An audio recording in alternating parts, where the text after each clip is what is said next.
Բացառիկ ողորմության համար նորից, որ այս բարձր ամբիոնից նորից կարող ենք հռչակել նրա հավիտենական ճշմարտությունները։ Կխնդրեմ բացեք Հովանու 19-րդ գլուխը, ամբողջը չենք կարդա, քանի որ արդեն կարդացվեց, ավելին ասեմ նաև Հովիվը այստեղից Սաղմոսի ժամանակ էլ մարգարեությունները հռչակեց, ասեց եւ այդ ամենի մեջ կար մեր Քրիստոսի մասին մարգարեությունները, թե ինչպիսի տառապանքով նա անցավ խաչի վրա։ Մենք գիտենք, որ այսօր ծաղկազարդ է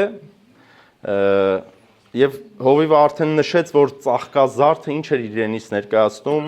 հաղթական մուտքը Երուսաղեմ, սակայն մենք պիտի այսօր խոսենք ոչ թե հենց բուն այդ հաղթանակի մուտքի մասին, այլ մենք պիտի խոսենք երբևիցե կատարված Քրիստոսի ամենակարևոր հաղթանակի մասին, որը տեղի ունեցավ խաչի վրա։ Եվ այսօր մենք կուսումնասիրենք Քրիստոսի խաչելության այդ հաղթական ընթացքը, որ նա կատարեց խաչի վրա, երբևիցե բոլոր մարդկության համար, որ եղել են կան ու կլինեն։ Եվ այսպես Քրիստոսի այդ հաղթանակը խաչի վրա, այսօր մենք ուսումնասիրենք այդ ամենը։ Խաչելությունը քրիստոնեական հավատի հիմնարար իրադարձություններից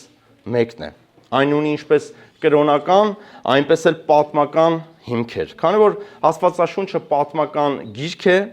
հետևաբար պատմաբանները եւ հնագետները երբեմն կիրառում եւ օգտագործում են Աստվածաշունչը իրենց գիտական թեզերը պաշտպանելու համար, քանի որ բազմաթիվ ճշմարտություններ կա, որ զետեղված է միայն սուրբ գրքի մեջ, որովհետեւ նրանից գրեթե 5 գիրք չկա, որտեղ ունի այդքան բազմաթիվ իրողություններ աշխարհագրության, պատմության եւ այդ ամենին վերաբերվող, հնագիտությանը վերաբերվող։ Բայց այն միշտ այդ մարդիկ, ովքեր որ իրենց թեզերի մեջ պաշտպանում են Աստվածաշունչը, օգտվում են, նրանք միշտ համադրում են այլ տվյալների հետ, որ գոյություն ունի։ Հետևաբար բազմաթիվ պատմական հիմքեր մենք կարող ենք Աստվածաշնչում տեսնել, վերցնել եւ կիրառել որպես փաստեր։ Քրիստոսի մասին բազմաթիվ մարգարեություններ տառացիորեն կատարվել են, սիրելիներ։ Անկախ նրանից այդ ամենին հավատում է հրյա ժողովուրդը, թե ոչ, փորձում են ամեն կերպ հերքել, սակայն մենք գիտենք տառացիորեն կատարված բազմաթիվ ճշմարտություններ եւ մենք քիչ հետո Մարկ եղբայրը կդնի այստեղ այդ մարգարեությունների հետ կապված բազմաթիվ իրողություններ, որ տեղի են ունեցել եւ սուրբ գրքում զետեղված են եւ այն հատվածները, որտեղ որ իրենք փորձում են հերքել, մենք այսօր այստեղ կտեսնենք։ Քրիստոսի չարչարանքներին, խաչելությանը եւ թաղմանը վերաբերող շատ մարգարեություններ մենք կարող ենք հանդիպել Սաղմոսներում, Եսայա մարգարեության մեջ, Զաքարիայի մեջ։ Քրիստոսի խաչելության մասին խոսում են 4 ավետարանները, իսկ արդեն խաչելությունից հետո առաքելական թղթերն են սկսում հաստատել եւ հարստացնել պատմությունը։ Քրիստոնեության վարդապետական ամենակարևոր հիմքերը դրվում են Քրիստոսի խաչելությամբ, հարությամբ եւ համբարձմամբ, առանց որի անհնար է քրիստոնեության հիմքերը պատկերացնել։ Ուշագրավն այն է, որ ոչ միայն քրիստոնյաներն են անդրադառնում այս պատմությանը, նաեւ ոչ քրիստոնյաները, քրիստոնյա գրողները եւ պատմիչները։ Օրինակ, նրանցից հռոմեական պատմագիր Տակիտոսն է անդրադառնում Քրիստոսի խաչելությանը վերաբերող 55-ից 120 թվականների հատվածում է սա, որ եղել է այդ պատմիչը։ Հրյա պատմագիր Հովսեփիոս Փլավիոսը 37-ից 100 թվերի, նրա ծննդյան այդ տարեթիվն եմ ես ասում, մահվան եւ ծննդյան, եւ նույնիսկ Թալմուդն է անդրադառնում իրենց գրավոր ավանդույթներում Քրիստոսի խաչելությանը, որ Թալմուդը, եթե տեղյակ եք, հուդայականության մասին է, որտեղ որ զետեղված են շատ, մի խոսքով սրա մեջ չեմ ուզում ձեզի տանեմ, խճճեմ։ Քրիստոսի խաչելությունը հաստատում են նաև պատմահնագիտական փաստերը։ Թեպետ հնագիտությունը ընդհանուր առմամբ շատ փաստեր եւ շատ փաստեր է արձանագրել ողջ Աստվածաշնչին վերաբերվող, սակայն այսօր մենք միայն Քրիստոսի մասին հնագիտական ինֆորմացիային եւ տվյալներին կանդրադառնանք։ Խաչելությունը, ինչպես ներկայացված է ավետարաններում, լայն տարածում ուներ հռոմեական կայսրության ժամանակահատվածում։ Այն համարվում էր մահապատժի ամենադաժան ձևերից մեկը, որոնց հանցագործներին, ստրուկներին եւ այն մարդկանց էին խաչում, ովքեր համարվում էին խռովարարներ, եւ պատահական չէ, որ նրանք որպես խռովարար մեղադրեցին Քրիստոսին այդ ամենի մեջ։ Որպես պատմահնագիտական փաստ 1969 թվականին Իսրայելում հայտնաբերվեց հռոմեական խաչված մարդու կմախք, եւ գիտնականները, բժիշկները ուսումնասիրելով այդ կմախքի ոսկորները, մասնագետները հստակ կարողացան եզրակացնել, թե ինչպես էին մահանում, ինչպիսի դաժան ձևով էր անդրադառնում նրանց վրա խաչելությունը։ Եվ ինչ էր տեղի ունենում խաչվողների մարմնի հետ իրենց կյանքի վերջին օրերին եւ ժամերին։ Ես վերցրել եմ այդ ինֆորմացիաները նրանց տարբեր թեզերից, որ ասում է մասնագիտորեն մոտեցրել են, եւ ասում է ֆիզիոլոգիական տառապանքներ էին կրում խաչվողները, որի մեջ ներառում էր շնչառական խեղդվածություն։ Ուշադրություն դարձրեք, հեսա մենք անդրադառնանք ինչ էր տեղի ունենում խաչվողների հետ։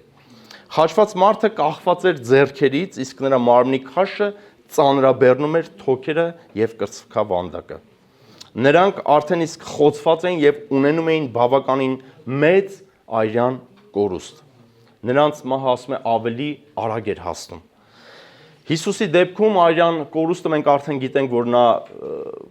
մտրակի հարվածներ կրեց իր վրա, փշեպսակ նրա գլխին դրեցին եւ ավելին նրան արդեն վերջում, երբ որ գամեցին խաչին, մեծ քանակությամբ նա արյուն արդեն իսկ կորցրել էր։ Եթե հիշում եք, մտրակի այդ ինչ էր կոչվում մտրակը, կաշվե թելերի վրա ամրացված էին փոքրիկ մանր ոսկորներ կամ ասում սուր քարեր կամ երկաթյա գնդիկներ էին ամրացնում այդ կաշվե թելերի վրա եւ դրանով հարվածում մտրակում էին եւ այդտեղից այդ մանր ոսկորները մտնում էր մաշկի մեջ եւ թուլացնում էր մկանային հյուսվածքները եւ այնտեղից պատկերացնում եք ինչ տիպի խոցված կլինի նրա մարմինը, ինչ վերքեր կունենա նրա մարմնի վրա։ Այս ամենը բերեց արյան ճնշումի անկման եւ օրգանների աշխատանքի դանդաղեցման եւ սրտի եւ երիկամների անբավարարության։ Շնչելու համար, ասում է, խաչվածը պետք է բարձրանար ոտքերի վրա, բայց պատկերացնում եք, այդ խոցված ժամանակ ձեռքերը մեխած արդեն ինքը նաև պետք է ոտքերով ուժ տար, որպեսզի կարողանար շնչել, քանի որ ինքը կախված էր, ամբողջ ուժը գնում էր իր շնչառության վրա, եւ ասում է ուժ պետքա տար ոտքերով, որպեսզի կարողանար շունչ քաշել։ Հետևաբար նա 1, 2, 3 մի քանի ժամեր եւ ուժասպառ էր լինում, ել չէր կարողանա ինքը շնչել։ Հետևաբար մահը հասնում էր նմանատիպ շնչահեղձությունից։ Այդ ամենը բնականաբար մտածված էին անում հռոմեացիները ավելի տառապանքը ավելացնելու, շատացնելու, որպեսզի նրանց թողեին անօգնական եւ սպառված վիճակում։ Մենք գիտենք Հիսուսը խաչի վրա մինչ հոգին ավանդելը արտահայտում է 7 արտահայտություններ, խոսքեր, որ իր մեջ պարունակում է թե մարգարեություններ եւ ամենակարևոր արտահայտության վրա մենք ուշադրություն կդարձնենք քիչ անց, որի վրա կկառուցվի մեր հիմնական քարոզը։ Այս արտահայտությունը վերցված է բոլոր 4 ավետարաններում, այսինքն մեկ ավետարանում կարող է արտահայտված լինի 1 բառը, մյուս ավետարաններում 2-3, մի խոսքով 4 ավետարաններից վերցրած ես վերցրել եմ եւ այս 7 խոսքերը ձեզ հիմա կներկայացնենք եւ կկառուցենք այդ հատվածի վրա մեր քարոզը։ Այս 7 խոսքերի մեջ մենք տեսնում ենք Հիսուս Քրիստոսի մարդկային բնությունը եւ մի քանի մարգարեության կատարումները, որ նա արեց։ Քրիստոսը ուներ լիարժեք մարդկային բնություն, բոլոր մարդկային ատրիբուտներով, բացառապես ինչից՝ մեղքից։ Այո, բացի մեղքից Քրիստոսը տիրապետում էր բոլոր մարդկային ատրիբուտներին։ Նա կատարյալ մարդ էր, ուներ մարմին, չէ, ծնվեց, եկավ աշխարհ, մեծացավ, քաղց զգաց, ծարավեց, հոգնեց, հուզվեց, ապրեց, մարդկային բոլոր այդ ատրիբուտները նա ուներ եւ փորձվեց մարմնով եւ մահացավ մարմնով։ Եթե չլինեին այս ատրիբուտները, թերի կլիներ այն կատարումը, ինչը որ պիտի կատարեր մեր բոլորիս մեղքերի համար։ Նա ուներ հոգի, տրտմեց, ուրախացավ, աղոթեց։ Պողոսը այսպես է ասում, առաջի Տիմոթեոս 2:5-ում ասում է. Աստված եւ մի միջնորդ Հիսուս Քրիստոս մարդը։ Եվ այսպես, ինչ կհասկանանք մեր գլխավոր թեմային, եկեք շատ արագ տեսնենք այդ 7 արտահայտությունները։ Հայր առաջին արտահայտությունը Ղուկաս 23:34-ում է ասում. Հայր ների նրանց, որովհետև նրանք չգիտեն, թե ինչ են անում։ Ես չեմ մեկնաբանի այն բոլոր արտահայտությունները, ինչ որ Հիսուս արեց, քանի որ ժամանակի բերումով չունենք այդ հնարավորությունը, արտահայտեմ ու կկենտրոնանանք այն ամենագլխավոր արտահայտության վրա, ինչ որ մենք այսօր կուսումնասիրենք։ Երկրորդ արտահայտությունը ասում էր Ղուկաս 23:43. Ճշմարիտ ասում եմ քեզ, այսօր ինձ հետ կլինես դրախտում։ Ավազակին է ասում, հիշում եք։ Երրորդ արտահայտությունը կին, ահա քո որդին, ահա քո մայրը։ Հովանու 19:26-ից 27 համարում է ասում։ Չորրորդ արտահայտությունից սկսած մինչև 7-րդ խոսքը մարգարեություններ են, որոնք կատարվում են տառացիորեն հենց այդ ժամանակ։ Քրիստոսի մասին բազմաթիվ մեսիական մարգարեություններ կան, որոնք տառացիորեն կատարվել են, անկախ նրանից, մենք նոր ասացինք, դրան հավատում են, թե ոչ, դրան հավատում է հրյա ժողովուրդը, թե ոչ։ Խնդրեմ Մարկ եղբորը, որպեսզի այդ մարգարեությունները, որոնք որ չգիտեմ, երևում է թե չէ, կարող եք ամեն դեպքում կարող եք նկարել եւ մոտիկացնել ու տեսնել։ Մենք նաեւ կգցենք մեր Բեթլեհեմի սայթը, որովհետեւ կարևոր հատվածները, որտեղ որ կատարվել են տառացիորեն այդ մարգարեությունները, խաչելությանը, չարչարանքին, թաղմանը վերաբերվող այս բոլոր մարգարեությունները այստեղ են։ 4 մարգարեական խոսքեր, որ կատարվեցին խաչի վրա։ Աստված իմ, ինչու լքեցիր ինձ։ Սա Մատթեոսի 27:46-ում է ասում եւ Մարկոսի 15:34-ում եւ այդ մեջբերումը Սաղմոսների 22:1-ից է ասում։ Չեմ անդրադառնա, կարող եք դուք գրանցել եւ տունը կարդալ։ 5-րդ խոսքը նա ասեց ծարավեմ, Հովանու 19:28-29-ում է նշված եւ մեջբերումը Սաղմոս 69:21-ից։ Սա ցույց է տալիս, որ Քրիստոսը մարդ էր եւ ուներ մարդկային բոլոր ատրիբուտները։ Քանի որ ապրեց եւ մահացավ եւ տառապեց եւ այս ամենը ցույց է տալիս նրա մարդկային բնության մասին։ Ինչ էր տեղի ունենում բժշկական տեսանկյունից։ Երբ մարդը խաչված էր լինում եւ այս մարգարեությունը, երբ որ մենք վերևը տեսանք, չէ, այս ծարավեմ արտահայտությունը, ես մի փոքրիկ ուշադրություն ուզում եմ դարձնեմ այս արտահայտության վրա, որովհետև այս մարգարեության հետ թե ֆիզիոլոգիական առումով, թե կարևոր իրադարձություններ եղան, որ մի փոքր կուզեմ անդրադառնանք սրան։ Մարմնի ջերմությունը ասում է բարձրանում էր այդ ժամանակ։ Ինչ էր տեղի ունենում, նրանք բնականաբար մերկ էին խաչվում եւ արևի ջերմաստիճանը, ովքեր եղել են այդ տարածաշրջանում, գիտեն այնտեղի արևի որ ասած սպանում է։ Եթե դու հագուստով նույնիսկ կանգնում ես արևի տակ, առանց ինչ որ գլխարկի, 1 ժամ հետո քո վիճակը շատ տխուր կլինի։ Դուք պատկերացրեք, դե Եգիպտոս, Իսրայել հիմնականում այդ տարածաշրջանը նույն կլիմայական տարածքն է, գոտին է։ Եվ հետևաբար, երբ որ մարդը մերկ վիճակում պատկերացրեք կանգնացնեն դրսում խաչված, արդեն այդ տառապանքը վրան, արդեն մտրակած այդ ամեն տառապանքը անցած, դուք պատկերացրեք մի կողմից էլ արևը ինչա տեղի ունենում։ Նրա մարմնի ասма ջերմաստիճանը բարձրանում է եւ հեղուկը ամբողջ գնում է դեպի ոտքերը։ Եվ այս ժամանակ մարդը սկսում է ծարավել, սկսում է ծարավի ահավոր կարիք զգալ։ Եվ հետևաբար թե մարգարեություն է այստեղ կատարվում եւ թե իրականում ֆիզիոլոգիական կարիք ուներ, երբ որ Հիսուս ասեց ծարավը։ Եվ ամենակարևոր արտահայտությունը 6-ը, որ Քրիստոս ասեց, կատարվեց այդ ամբողջ արտահայտությունները, մարգարեական խոսքերը, այն ինչ որ պիտի տեղի ունենար, նա ասեց, մարգարեությունները կատարեց եւ ամենավերջում ասեց կատարվեց Հովանու 19:30 Հովանու 19:30-ը ասում կատարվեց։ Մենք եթե ժամանակ ունենանք, ճիշտ ասած, վերջում մի փոքր կանդրադառնանք 7-րդ այդ արտահայտությանը, որը իր մեջ նույնպես պարունակում է մարգարեական շատ կարևոր խորհուրդ։ Մենք կտեսնենք ըստ ժամանակի եւ կուսումնասիրենք այդ ամենավերջում, երբ որ նա արդեն ասում է հոգին ավանդում է այս հատվածի մասին, վերջում կխոսենք։ Եվ այսպես կատարվեց Քրիստոսի հաղթական խոսքը խաչի վրա, կատարվեց, տետելեստայ, սա հունարեն բառն է, տետելեստայ։ Եվ այսպես Աստված կամենում է, որ մենք ճանաչենք խաչի վրա կատարված իր սիրո ամենամեծ դրսևորումը։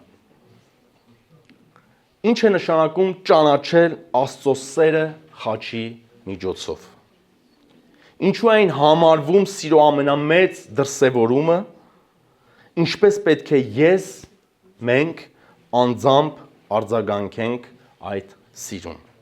3 իրողություններ, որոնք բացահայտում են Աստծո սերը խաչի միջոցով, որը ուղիղ ազդեցություն է թողնում մեզ յուրաքանչյուրիս վրա։ Այսպիսով, առաջին, Աստծո սիրո ճանաչումը խաչի լույսի ներքո։ Ինչ է իր մեջ պարունակում խաչի ուղերձը, սիրելիներ, մեզ համար։ Մեզ համար դա Աստծո սիրո արդարության, ողորմության եւ կատարյալ այդ սիրո դրսևորումն է, որտեղ հայրը խոսեց եւ գործնականում ցույց տվեց որդու միջոցով, մեր Տիրոջ Հիսուս Քրիստոսի միջոցով։ Եվ որն էր հոր կողմից պատրաստված Քրիստոսի խաչի ուղերձը մեզ համար։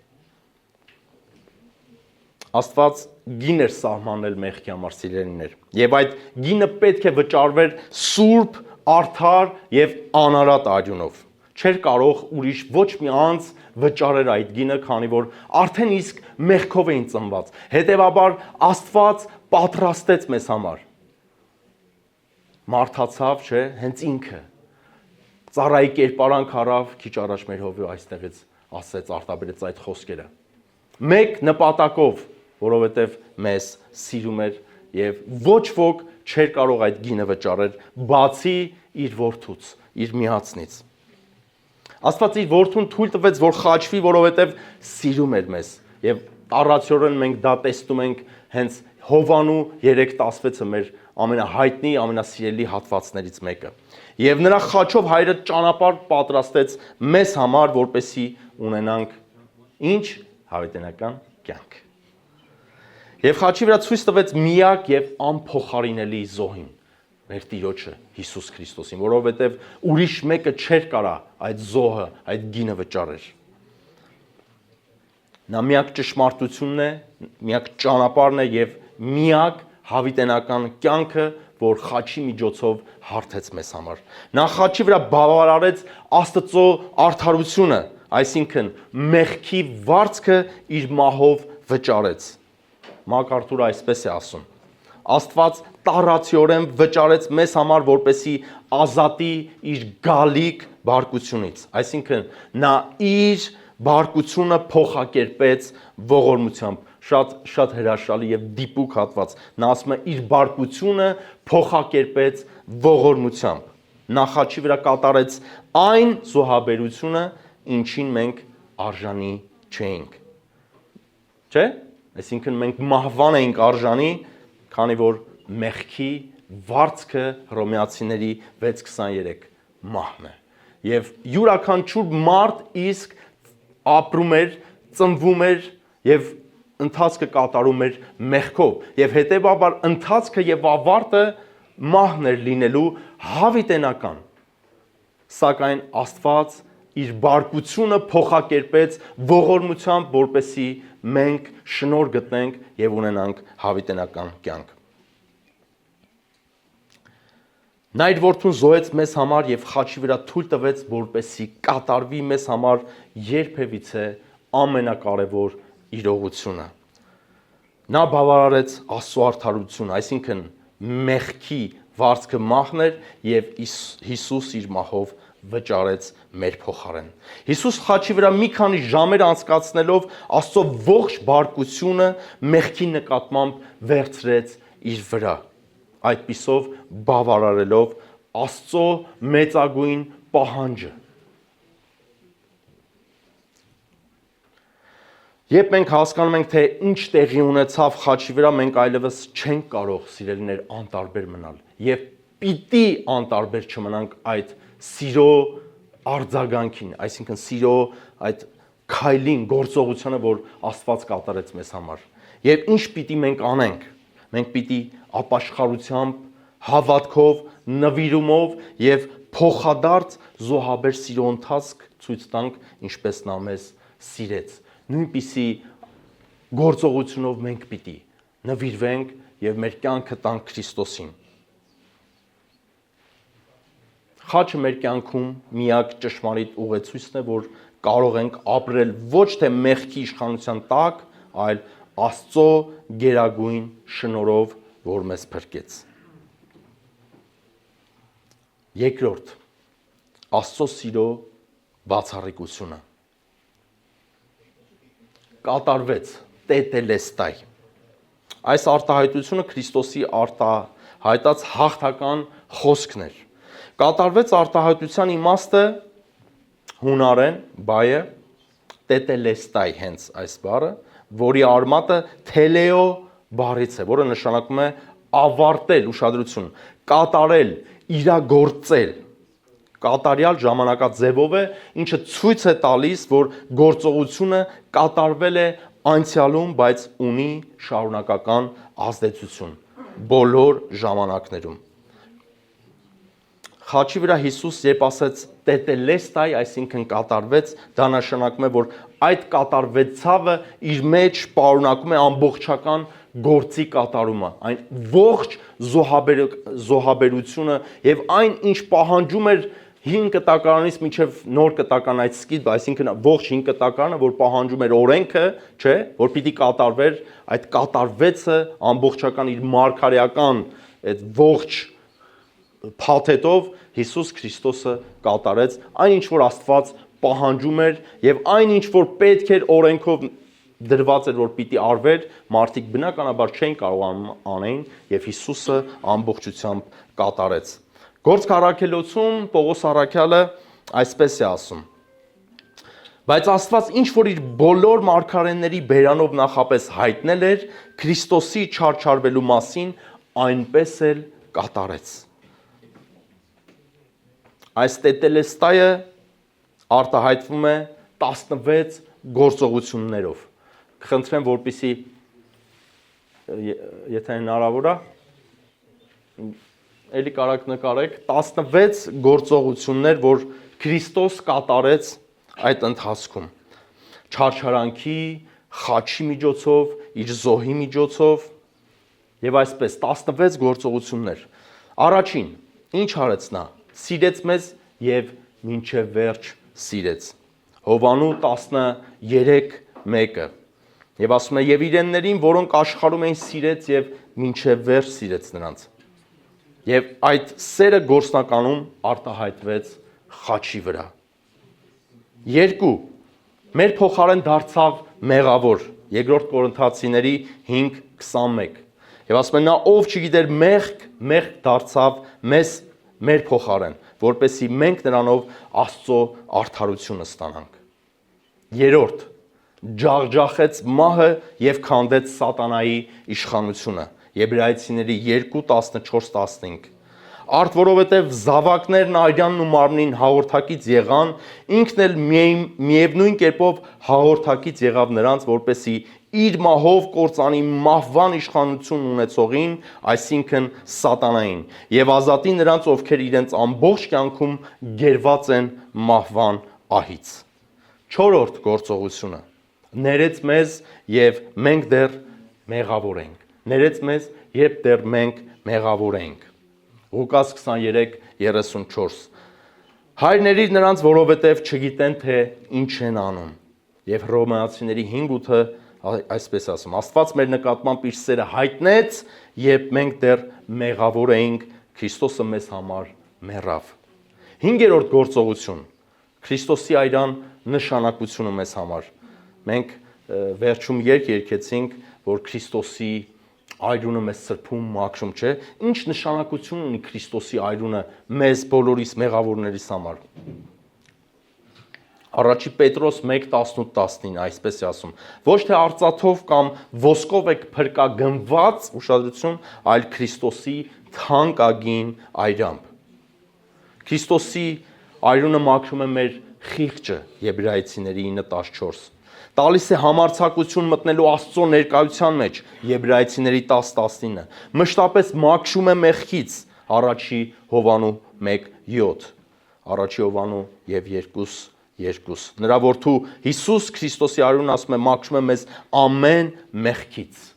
եւ նա է քավությունը մեր մեղքերի համար։ Նա հաղթանակ է պահում Քրիստոսի արյունը, հաղթանակ է պարգևում մեղադրողի դեմ, այսինքն սատանան մեզ ամեն օր մեղադրում է, սակայն Քրիստոսի այրունը հաղթանակ է մեզ պարգևում։ Հայտնություն 12:10-11 Եվ այրան ինչ նշանակություն ունի, այրան հեղումը դրվեց, այրան հեղմամբ դրվեց նոր ուխտ, նոր ուխտը կարգվեց եւ դրվեց։ Վեցորդ գործողություն արդարացրեց մեզ հավատքով։ Հռոմեացիների 5:1 Հավատքով արդարացած լինելով խաղաղություն ունենք Աստծո հետ մեր Տեր Հիսուս Քրիստոսի միջոցով։ 7-րդ գործողությունը ազատեց մեղքի կապանքից եւ օրենքի անեծքից։ Տեսնում եք, դեռ 7 գործողություն նայում ենք արդեն ինչքան բաներ է կատարել Հիսուս իր այդ ընթացքով, իր այրամբ, իր զոհաբերությամբ, իր սիրով։ Գաղատացիների 3:13-ն ասում է. Քրիստոս փրկեց մեզ օրենքի անեծքից մեր փոխարեն անեծք դառնալով։ 8-րդ գործողությունը փրկեց մեզ հավիտենական մահվանից։ Հռոմեացիների 6:23-ը քիչ առաջ կարդացինք եւ 5:24-ը Հովանու այսպես է ասում. Ճշմարիտ ասում եմ ձեզ, ով լսում է իմ խոսքը եւ հավատում է նրան, ով ինձ ուղարկեց, նա ունի հավիտենական կյանք եւ դատաստանի չի գալիս, այլ մահից անցել է դեպի կյանք։ 9-րդ գործողությունը նա հաշտեցրեց մեզ հոր հետ։ Կողոսացիների 1:20-22 հատվածը։ 10-րդ գործողությունը ազատեց մեզ մեղքի ստրկությունից։ Հովանու 8:36 Եթե որդին ազատի ձեզ, իսկապես ազատ կլինեք։ 11-րդ գործողություն հաղթանակ պարգևեց մեղքի, մահվան եւ սատանայի վրա։ Կողոսացիների 2:14-ից 15 Կարդամ Եվ ջնջեց մեր դեմ դատավճռի ձեռագիրը եւ այն մեջտեղից վերացրեց ու խաչափայտին գամեց։ Իշխանություններին եւ պետություններին մերկացնելով հայտնապես խայտառակեց ու նրանց հաղթեց նրանով։ 12 Խաղաղություն տվեց։ Հովանու 14:27 Ասում է խաղաղություն եմ թողնում ձեզ, իմ խաղաղությունն եմ տալիս ձեզ։ Եփեսացիների 2:14-ը ասում է. Նա է մեր խաղաղությունը, որ երկուսին մեկ դարձրեց եւ վերացրեց թշնամությունը։ 13-րդ գործողություն։ Այսինքն պատկերացնում եք ինչքան է իր մեջ պարունակում այդ կատարվեցը։ Այդ կատարվեցավ տետելեստայը պարունակում է իր մեջ այն ինչ որ մենք հիմա թվարկում եւ ուսումնասիրում ենք։ 13-րդ գործողությունը հավիտենական կյանքի հույս տվեց Հովանու 5:11-12 Աստված մեզ հավիտենական կյանք տվեց եւ այդ կյանքը նրա որդու մեջ է։ 14-րդ գործողություն նոր ուխտ հաստատեց որդեգրման միջոցով։ Նոր ուխտ հաստատեց որդեգրման միջոցով Եբրայեցիների 9:15 ասում են նա նոր ուխտի միջնորդ է, որպեսզի կանչվածները ընդունեն հավիտենական ժառանգության խոստումը։ 15-րդ գործողությունը մեզ արժանացրեց մուտք գործելու Աստծո ներկայության մեջ։ Եբրայեցիների 10:19-ից նորից 22 Եվ վերջին գործողությունը 16-րդ գործողությունը դարձավ մեր հավիտենական կյանքի երաշխավորն ու ապահովողը։ Հովանու 10:28 խոսք կուզեմ սա կարդամ։ Ասում է ես նրանց հավիտենական կյանք եմ տալիս եւ նրանք երբեք չեն կորչի եւ ոչ ոք չի հափշտակի նրանց իմ ձեռքերի մեջից։ Իմ հայրը, որ նրանց ինձ տվեց, ամենից մեծն է եւ ոչ ոք չի կարող հափշտակել նրանց իմ հոր ձեռքերի մեջից։ Ովքեր որ տեղյակ են եւ մեր տուն հնարավորություն ա եղել եկել են, ինձ թվում է նրանք տեսած կլինեն այն նկարները, որոնք որ ես պատրաստում եմ ժամանակներ հետո ցուցահանդեսի, այնտեղ շատ պարզ նկարագրած է, թե ինչպես է Աստված պահում այդ հավիտենական մեր կյանքը եւ ոչ ոք չի կարող նրա ձեռքերի մեջից հափշտակել։ Առիթ կլինի դուք էլ կունենաք այդ հնարավորությունը տեսնելու, պատկերացնելու, թե ինչպիսի գործողություն է տեղ ունենում։ Եվ երրորդ հավատքի եւ ներումի քայլը։ Ինչպես պետք է մենք արձագանքենք կատարվեցին այդ տետելեստային։ Հոր կողմից խաչի ուղերձին հավատով ապրելու համար մեզ պետք են գոնե 6 ես քայլեր եմ առանձնացրել։ Առաջին, արձագանքել Աստծո սիրուն։ Ինչպես ապաշխարելով։ Արձագանքել Աստծո սիրուն ապաշխարելով։ Թե ինչ պետք է մենք անենք, պետք է ապաշխարենք։ Հռոմեացիների 2:4 եւ Հովանու 8:24-ը այս համարները պատահական չեմ ասում, ժամանակի բերումով ես չեմ կարդում շատ համարներ։ Խնդրեմ, որպեսզի դուք տունը նայեք եւ կարդաք, թե այդ կոչմանը, ինչ որ ես ասում եմ, Աստված հաստատում էր խոսքի միջոցով։ Երկրորդ, վստահենք Աստծուն, որ մենք ապահով ենք նրա ձեռքերում եւ չենք կարող կորչել։ Մեր փրկությունը հավիտենական է եւ մեր փրկությունը չի կորում ըստ Աստծո խոստման։ Հովանու 10-րդ գլուխ, նոր որ մենք կարդացինք 28-ից 29 համար։ Երրորդ, ապրել սրբությամբ, քանի որ սրբացված ենք նրա այրամբ, այսինքն սուրբ կյանք պիտի ապրենք ապաշխարելուց հետո։ Եբրայեցիների 9:14։ Չորրորդ, ապրենք գոհությամբ եւ վստահությամբ, ոչ թե մեղքի բեռով կապված եւ վախով, այլ գոհությամբ եւ վստահությամբ, որ Տերը մեզ ազատ է արել այդ մեղքից եւ մահից։ Հռոմեացիների 6:23-ը։ Հինգերորդը, ներենք ուրիշներին ինչպես նա ներեց մեզ եւ դեռ մեղավոր ենք։ Եփեսացիների 4:32։ Եվ 6 համարձակորեն մոտենանք Աստծուն աղոթքով, երկրպագությամբ ու լիարժեք կյանքով։ Եբրայեցիների 10, նորից 19-ից 22։ Այսպիսով Քրիստոսի խաչը մեր կյանքի սկզբնակետն է, ուղենիշն է եւ ավարտն է։ Եվ կուզենամ վերջում 7-րդ խոսքին ուշադրություն դարձնենք։ Հայր քո ձեռքն եմ հանձնում իմ հոգին։ Ղուկաս 23:46-ում է գրված։ Երբ Հիսուս ավանդեց իր հոգին, սկսվեց նրա փրկարար գործի վերջին, բայց ոչ պակաս կարևոր փուլը, թաղումը։ Ինձ թվում է շատերը քիչ կարողա լսած լինեք այս պատմության, այս երևույթին, որ առանձնակի են մոտեցում ցույց տալիս։ Ես փորձեցի վերցնել եւ մի փոքր պատմական իրողություններ ձեզ փոխանցել։ Սա ոչ միայն պատմական իրադարձություն է, այլ նոր ուխտի մեջ խոր նշանակություն ունեցող իրադարձություն։ Ըստ հռոմեական սովորույթի խաչվածների մարմինները հաճախ չէին վերցնում, այլ թողում էին խաչի վրա ավելի նվաստացնելու այդ process-ը։ Թողում էին այդ մարմինը կարող հանեին ու թողեին, չթաղեին, որպեսզի գիշատիչները հոշոտեին եւ սա ավելի նվաստացուցիչ էր դառնում։ Հիսուսի դեպքում այլ էր։ Ըստ Մարկոսի Հովսեփ Հարիմաթացին, գիտեք երևի, ասում է ծպտյալ աշակերտ էր համարվում, համարձակություն ունեցավ գնալ Պիղատոսի մոտ եւ խնդրել նրա մարմինը, չնայած զատկի նախաշեմին էր եւ Հեթանոսի հետ շփվելուց նա կարար պղծվել, սակայն նա արեց այդ քայլը, որովհետեւ հավանաբար նա սիրում էր եւ աշակերտ էր ծպտյալ, նա սիրում էր Հիսուսին եւ գնաց ու Պիղատոսին դիմեց։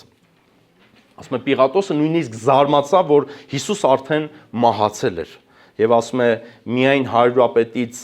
հաստատում ստանալով հանձնեց մարմինը, սա Մարկոսն է նշում։ Այս ամենը պետք է տեղի ունենար շատ արագ, որ չմնային խաչվածի մարմինները վրան,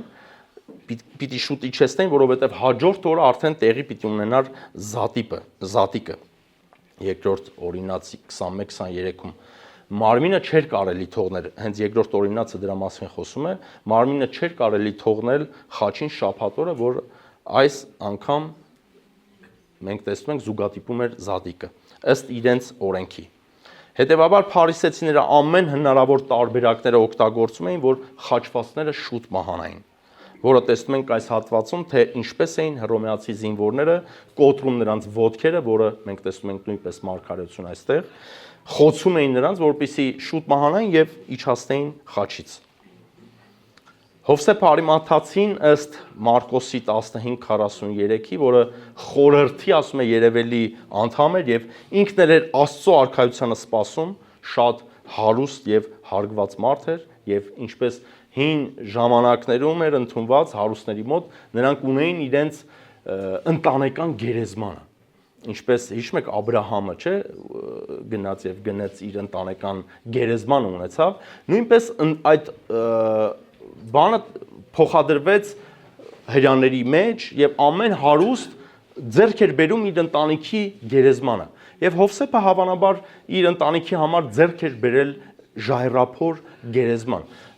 Հիմիջայլոց երբ որ ուսումնասիրեցի այդ ժամանակահատվածի եւ հիմիկվա գերեզմանների գները, այդ ժամանակ բավականին մեծ արժեք էր կազմում ժայռափոր գերեզմանը, նոր գերեզմանը։ Եվ Հովսեփը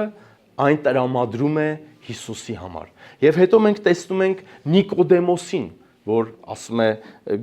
գալիս է եւ յուղ է բերում, հալվե է բերում, հեսա Հովանու 3-րդ գլխում ասում է Նիկոդեմոսը բերեց շուրջ 100 լիտր խեժ եւ հոտավետ յուղեր թաղման ծիսակարգի համար։ Ըստ պատմական աղբյուրների հսկայական գումար էր պահանջվում այդ ողջ թաղումը կազմակերպելու համար, թե գերեզմանը, որը որ շատ մեծ գին էր իրանից պահանջում, եւ թե այն ինչ որ մենք այստեղ տեսանք, այդ ամեն յուղերը, հոտավետ խնկերը այդ ժամանակ բավականին մեծ ահռելի գումար էր կազմում։ Եվ երբ որ նայեցի եւ ուսումնասիրեցի, կարող եք պատկերացնել ինչ թվի մասին է խոսքը, երբ որ այդ ամենը գումարում ենք իրար։ Մոտավորապես կարող եք պատկերացնել 3.5 միլիոն դոլարի համարժեք։ Այսինքն մինչև 5 միլիոն էր ասում, բայց ես նվազեցրի, սարքեցի 3.5 միլիոն։ Այդ ժամանակահատվածում ասում է միայն շատ անվանի մարդիկ կարող էին իրենց թույլ տալ այդ թաղման ծախսերը հոգալու եւ համարվում էր թագավորական թաղման ծախս, այս ամեն ծախսը, երբ որ իրենք անում են, երբ որ գումարում ես այդ ամենը իրան, ինչը որ վայել էր եւ արժանապատիվ էր մեր Տիրոջը որպես թագավորի, նրան այդպես հողարկավորեցին, այսինքն դրեցին ժայռափոր գերեզմանի մեջ այդ ողջ ծախսերը։ Սա մեկ բանի մասին է խոսում։ Ճիշտ է, Արիմաթացի Հովսեփը ծպկյալ աշակերտ էր եւ Նիկոդեմոսին մենք փոքր տեղ ենք տեսնում, որ նա մոտենում է Հիսուսին, բայց նրանց այս քայլը ապացուցում է նրանց բացառիկ սիրո դրսևորումը, որ թե ինչպես նրանք ներդրվեցին իրանց ֆինանսով այդքան ահռելի մեծ գումարով։ Նիկոդեմոսը հիմիջայլոց այդ ժամանակ ասում է ըստ ավանդույթների համարվում էր երրորդ ամենահարուստ մարդկանցից մեկը եւ նա ասում է ոչ մի բան չխնայեց բերելով այդքան ահռելի մեծ գումարը ներդրվելով Հիսուս Քրիստոսի թաղման համար։ Եվ այսպես այս ամենը խոսում էր մեր Տիրոջ Հիսուս Քրիստոսի թագավոր լինելու մասին, որովհետև նա հենց թագավորական թաղումով էլ արժանացավ։ Եվ հաջորդ ընթացքը մենք կտեսնենք արդեն նրա հարության մասին եւ հարությունից հետո նրա կյանքի մասին եւ կտեսնենք թե ինչ արեց արդեն թաղումից հետո։ Եվ այսպես թող Տերը ձեզ օրհնի եւ այն քայլերը, այն գործողությունները, ինչ որ Հիսուս մեզ համար արեց, սիրելիներ, թող դա լինի ուղեցույց, որպեսզի մենք ապրենք սրբության կյանքով, ապրենք այն զոհաբեր կյանքով, ինչ ինքը մեզ համար արեց, չխնայելով ոչ մի բան։ Մենք զոհաբերենք թե մեր ժամանակը, թե մեր ֆինանսները, ամեն բան, չխնայելով, որովհետև նա երբևիցե պատմության մեջ ամենակարևոր զոհաբերությունը արեց, որպեսզի մենք ունենանք հավիտենական կյանք։ Թող Տերը օրհնի մեզ եւ այս խաչելությունը Քրիստոսի որպես հաղթական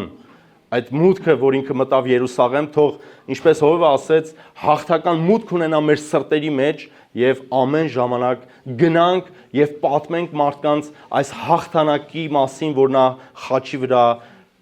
իրագործեց, կատարեց մեր յուրաքանչյուրիս համար, որ մեզ սիրեց ու մինչև վեր սիրեց։ Թող Տերը օրհնի ձեզ, Տերը օրհնի իր խոսքը։ Եկեք աղոթենք։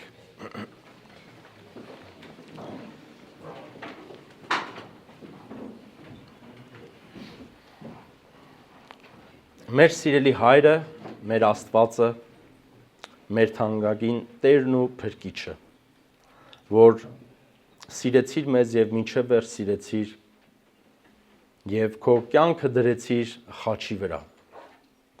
եւ քո սուրբ արյունով մեզ փրկագնեցիր այն հավիտենական մահից, որ մենք բոլորս արժանի ենք Տեր։ Շնորհակալ ենք քեզանից քո այդ սուրբ արյանդ համար, Տեր, քո այդ ընթացքի եւ տառապանքի համար, որ դու կատարեցիր մինչև վերջ, լինելով կատարյալ հնազանդ քո հորը, մեկ նպատակով, մեկ պատճառով, Տեր, որովհետև դու սիրում ես մեզ, Հայր, եւ դու ոչինչ եւ ոչ մի բան չխնայեցիր, Հայր, եւ դրեցիր քո ամենաթանկին, քո որդուն։ Շնորհակալ ենք այն հավիտենական կյանքի համար, որ մեզ նվիրեցիր եւ պարգևեցիր, Տեր։ Մենք ոչ մի կերպ չենք կարող հատուցել այն, ինչ դու պահանջում ես, Տեր։ Այն, ինչ քո սրբությունը եւ արդարությունը պահանջում էր, մենք իզորու չէինք նույնիսկ մոտենալու եւ փորձելու կատարել այն։ Բայց դու շնորհք եւ ողորմություն արեցիր եւ մեր փոխարեն դու կատարեցիր այն։ Եվ դու հռչակեցիր խաչի վրա այդ կատարվեցավը եւ իրապես իրագործեցիր։ Դրա համար աղաչում եմ քեզ, Հայր, այստեղ յուրաքանչյուրի համար եւ ինձ համար, որպեսզի մեզ տաս գոհունակ սիրտ, Տեր, մեզ տաս իմաստություն, գիտություն, հասկացողություն, որ հասկանանք այդ մեծագույն հաղթանակդ, այդ մեծագույն գործդ, որ արեցիր մեզ համար, ինչ նշանակություն ունի մեզ համար։ Եվ տաս մեզ համարձակություն գնալու եւ ավետարանելու եւ պատմելու քո հավիտենական կատարած ճշմարտությունը, որ արեցիր մեզ յուրաքանչյուրիս համար, որովհետեւ դու մեզ սիրում ես, Հայր։ Օրհնիր ժողովուրդդ եւ տուր մեզ սրբության կյանք ապրելու ամեն ժամանակ եւ լինելու աղ եւ լույս մեր շրջապատի մեջ եւ հռչակելու քո թագավոր լինելը, հռչակելու քո սուրբ անունը ամեն իրավիճակների վրա, որովհետև դու Տեր ես եւ իշխում ես։ Դու ես խաղաղության իշխանը եւ դու մեզ ազատեցիր մեղքից եւ մահից, Հայր։ տալով մեզ հավիտենական կյանք, եւ դու բնակվում ես հիմա մեր սրտերի մեջ։ Եվ կխնդրենք, որպեսզի ովքեր որ չեն ճանաչում քեզ, Հայր, աղաչում են քեզ, դու նրանց սրտի եւ մտքի հետ խոսես եւ այդ գիտակցումը բերես, որպեսզի նրանք ճանաչեն քեզ, հասկանան քո կատարածը եւ Տեր ու Փրկիչ քեզ ընդունեն իրենց սրտերում։ Հայր, օրհնի ժողովուրդդ, օրհնիր մեր հետագա ընթացքը եւ փառավորվիր մեր կյանքի ամեն ոլորտների մեջ։ Հիսուս Քրիստոսի անով խնդրեցինք։ Ամեն։